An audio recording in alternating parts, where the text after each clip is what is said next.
Hello everyone, welcome to my YouTube channel. तो आज video आम क्यों विषय डिस्कसन करने जाऊँ ताहा आपण मैंने ऑलरेडी थंबनेल देखि जानि सारिथिबे। तेबे आपण मानकर आज स्टार्ट हो जाइए चॉइस लॉकिंग।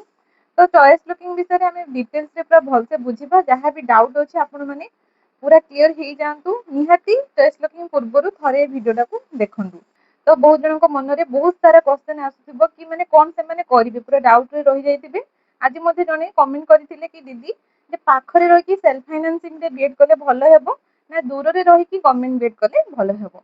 तो निहाती भाबरे एमती तो क्वेश्चन आसीबो मन रे। तो आज सब क्लियर हो जिबा। एंड वीडियो भल लागिले वीडियो को लाइक करंतु आ चैनल टी को सब्सक्राइब करबा को जमारो भी भूलिबे नाही। तेबे चलंतु वीडियो को स्टार्ट करबा। तो फर्स्ट आमे डिस्कशन करबो कि सेल्फ फाइनान्सिंग बीएड और गवर्नमेंट बीएड विषय रे जहार वीडियो ऑलरेडी मु डिटेल्स रे पूरा बुझी कि ना आगरो अपलोड करि सारची। जदि आपण माने देखि नाहंती तो मु तार लिंक टा डिस्क्रिप्शन बॉक्स रे मु शेयर कर देबी। तो आपण माने जाई कि निहाते ताको देखंतु। जदि ओवरऑली मु गोटे माने डिफरेंस बाहर करबी कि गवर्नमेंट बीएड और सेल्फ फाइनान्सिंग बीएड भितरे तो केवल एडमिशन फीस टा आपण मानकर रहिबो। जेहेतु वर्ष को सेटा 45,000 रहउची हमर सेल्फ फाइनान्सिंग बीएड रे आ हमर गवर्नमेंट रे 5,000 समथिंग रहउची। आ 2 वर्ष रे हमर एडमिशन फीस 10,000 भितरे ही हे जाउची गवर्नमेंट बीएड रे। आ सेल्फ फाइनान्सिंग रे 90,000 आपण मानकर हे जाउची एडमिशन फीस।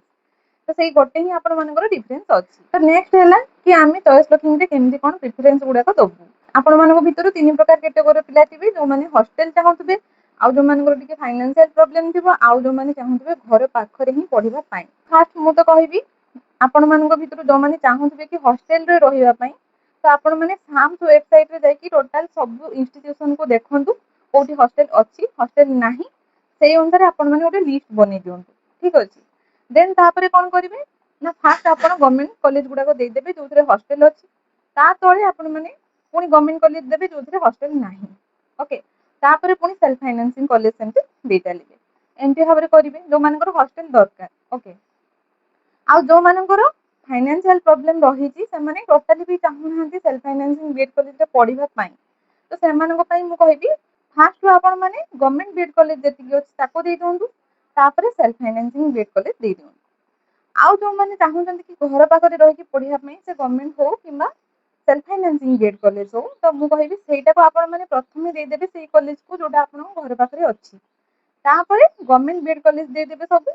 तापरे पुनी आपण माने दे देबे सेल्फ फाइनान्सिंग बीएड कॉलेज। ओके। काहे कि आपण मानकर स्लाइड अप भी रहउची।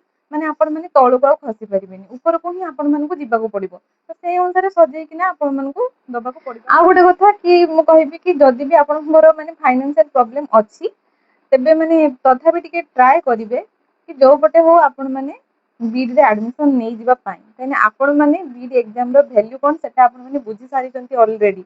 जो सिस्टम सब हेलानी पुनी नेक्स्ट बीएड दे कि जे माने क्वालिफाई करबा केते मुश्किल हे जिबा आपण माने जानि पारुछंती। तो जोठी भी सीट मिलुची आखि बुझी कि सेही ही एडमिशन करि देबे। तो आपण मानकर तो स्लाइड अप ऑप्शन अछि ना, तो सेकंड सिलेक्शन को किंबा थर्ड सिलेक्शन को सेमति अछि देखिबे। तो लास्ट जदि आपण मानकु सेल्फ फाइनान्सिंग बीएड मिलुची भी तो आपण माने जेमिति हो टिके ट्राई करि कि ना एडमिशन नै जिबे। ठीक अछि। आ जदि मु मो कथा कहिबी केमति चॉइस लॉकिंग करिथिले आपनको से वीडियो रि ऑलरेडी कहि सारची कि मोर कोन अवस्था हेइतिला केमति कोन मु चॉइस लॉकिंग करिथिली। तो आपण माने निहाती से वीडियो को भी चेक करि देबे। तो बहुत जन मते कमेंट करथिले कि दीदी आपनको कॉलेज रे हॉस्टल फैसिलिटी केमति अछि, ठीक अछि कि नाही। तो माने हॉस्टल अछि किंतु इलेक्ट्रिसिटी सप्लाई हेइ नाही बोली सेटा बंद अछि। सेटा केबे ओपन होबो सेटा भी हमें जानिनु। तो आमे माने एबे मेस रे ही रहउछु। तो आपण माने जदि भी एडमिशन करिवे आपण मानकु मेस रे ही रहिबा को पड़िबो। तो मु भाबुची आ सब किछि डाउट आपण मानकर क्लियर हेइ जैतिबो।